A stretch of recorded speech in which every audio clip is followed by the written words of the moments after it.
Here's a hard truth. Your church is wasting money. But where?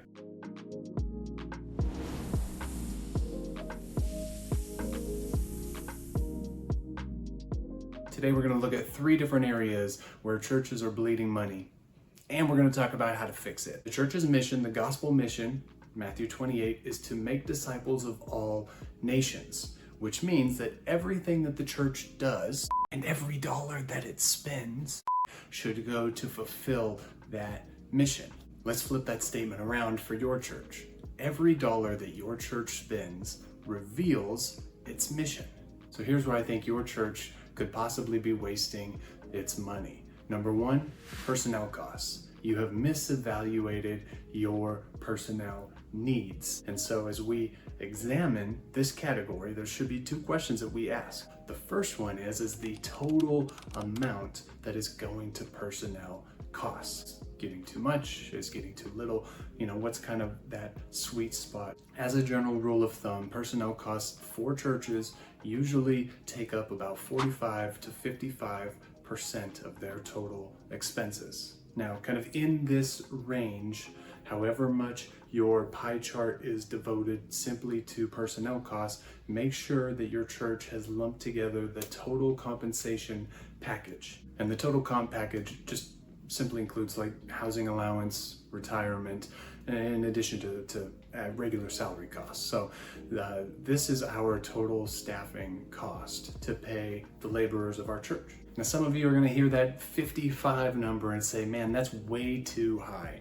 Why is staff getting $5.50 for every $10 that I give the church? And to be honest with you, this video really isn't geared towards answering that question. I do have a video coming out soon that is kind of geared more towards answering that question. So feel free to follow along for future videos. But what I can tell you is that if that number, that total percent cost, the total comp cost, if that percent is higher than 55, say you're approaching 60 or, boy, I've never seen this, but if you're approaching 70, that's really kind of where we start to move into towards what I just call an unbalanced budget. One that I don't think is sustainable in the long term at the pace that it's going. But 55 is kind of our sweet spot. So some smaller churches, the trend is seeing those personnel costs going up a little bit. You might be pushing 60%.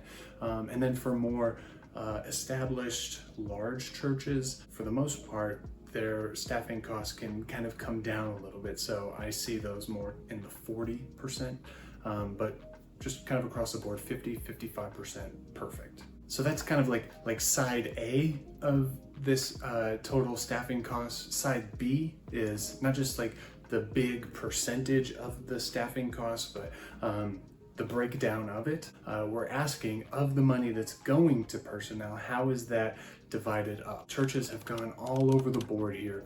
I think the most important takeaway that you can do is just simply ask the question and do the evaluating. So I've been in churches where some people are extremely overworked because maybe they're working in kind of 2 functional roles. Say they're doing communications, they're kind of handling some social media aspects, they're creating announcements, banners, handouts, things like that. And then they're also doing like worship ministry. This really kind of muddies the water because let's say that this dual role leaves. Now we have 2 kind of open spots. So we have to hire an exact fit, someone who is, I would say, gifted, or someone who's skilled even in leading our worship service, but they may not be as skilled, or they may not even have a desire to, or no passion to kind of lead our communications area. There's a huge gap there now.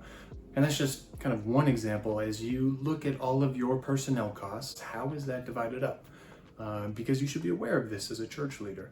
I was in a church where it was really kind of a legacy cost. They paid their pianist $200 a week. This is a real story. They paid their pianist $200 a week just for one service on a Sunday.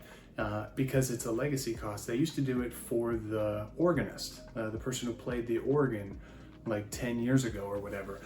And so they had just budgeted $10,000 a year that was going towards playing this keyed instrument. And when they no longer used the organ and they started going to piano, this person was receiving $10,000 from the church every year for playing the piano, when there was 10 people in the congregation who would be more than happy to sign up for like a volunteer team to play on a regular basis, like once a month or whatever. That's $10,000. And so I say that to say this, that your personnel costs over time can get inflated. Things can get overlooked, and this is going to be a common theme in this video. Someone that never fails, someone's just going to say that's just because that's how we've always done it. So as far as like correcting this, I'm not saying go fire a bunch of people. I'm not calling for immediate action. A lot of churches have the ability to continue doing what they're doing, which is why they got here in this position in the first place. So no immediate action is necessary, but an immediate thing that you can do is just evaluate. But as you're evaluating, I think there's two pivotal times in your church to really evaluate and ask yourself, is it time to change? The first one is as you're preparing next year's budget. So this video is being released in February. You're probably not answering this question just yet. You will be in 6 months, but you're not answering that question just yet. But get the gears turning, and then we'll just reevaluate in 6 months as we're preparing for next year. But the second, and I think the most pivotal time for you to evaluate the personnel needs of your church is when someone leaves. Plain and simple, when someone leaves. If you had someone leave who was doing worship and communications, now's the time for you to say, you know what, maybe we can get creative. We got creative in packaging this role up to make it acceptable to the person that we brought on, and now we just kind of need to go a different way. Let me evaluate their job descriptions. How many hours per week are they getting paid for? And is that kind of matching up with the job descriptions and how many hours they're working throughout the week? You can get creative, and the time to do that is when there's an open role that you need to fill. That's a perfect time for you to ask, what are we hiring for? What are the ministry needs of the church? And funny, because that question leads directly into our second point. There's a chance that you have misevaluated the ministry needs of your church. When I say this, I'm really kind of talking about the handful of ministries that your church puts on, be it on Sunday morning, Saturday night, Monday morning, whatever the church has going on, that it's reaching people, that they've invested resources, both tangible and intangible, that they've invested costs, both direct and hidden cost into, in order to propel the mission or the ministry of the church. Now, many of these ministries have been around in the church a lot longer than you have. Just think of the most expensive ministries that your church has going on. So if you think about your children's ministry, how much is your children's ministry budget?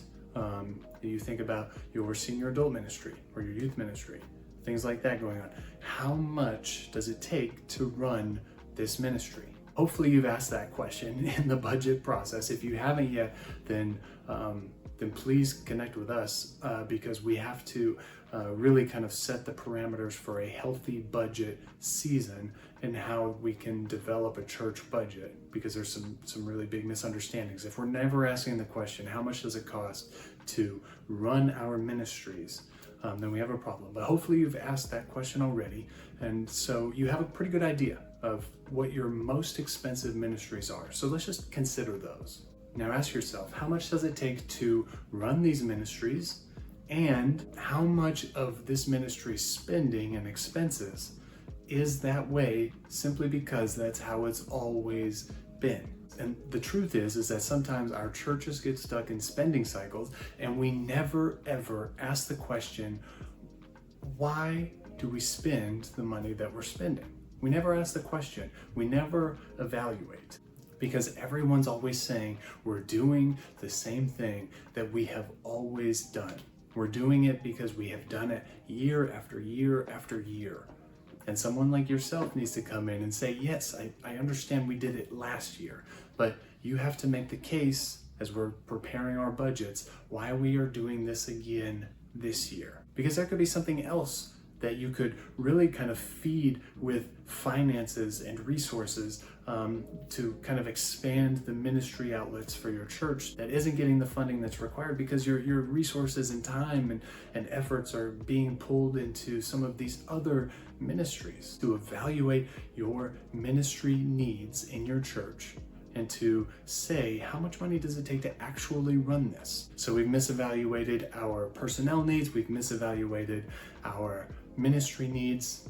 Third and lastly, we've misevaluated our worship needs. This one, we're probably not going to save too much money in the short term, but it is most certainly a long-term need that we should be kind of on the top of our game of, that we need to consistently be evaluating. And simply put, all I'm asking you to do is just kind of reflect on how much did it cost to put this together. Because most churches have over-invested in production in an attempt to kind of put their best foot forward. Buying gear doesn't always fix systems, and honestly, it really doesn't make anyone preach or sing better. Being able to just understand the basics of your production on a Sunday morning, that's the most important, right? Can the person in the back, can they hear you?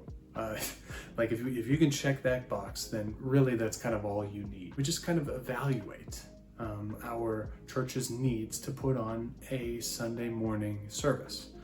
Now again, we're not like tossing everything out that we have and buying cheaper stuff. And again, this isn't really that like a conversation that the gear that you have on your AV team, it's not good.